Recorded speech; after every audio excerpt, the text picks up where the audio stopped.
பங்கு வர்த்தகத்துல 90% புதுசா வர்றவங்க ஏன் பணத்தை இழக்கிறாங்க? அதுக்கு காரணம் அடிப்படை விஷயங்க தெரியாததுதான். நீங்க எப்படி புத்திசாலித்தனமா ஆரம்பிச்சு புதுசா செய்யுற தவறுகளை தவிர்க்கலன்னு இங்க பார்க்கலாம்.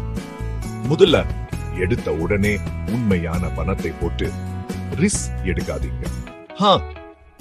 ட்ரேடிங் வியூ மாதிரி அப்ளிகேஷன்கள பேப்பர் டிரேடிங் செஞ்சு பாருங்க.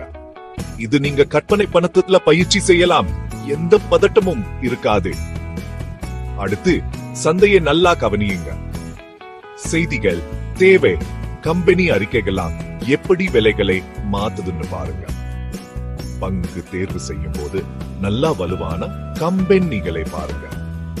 அப்புறம் அதோட போக்குகளே, அதாவது தென்சரி வெல்கப்படுங்க மற்றும் வர்த்தக அளவுகளே செக் பண்ணுங்க. எப்பவும் உங்க ரிஸ்கை நிர்வகிக்க கத்துக்கோங்க.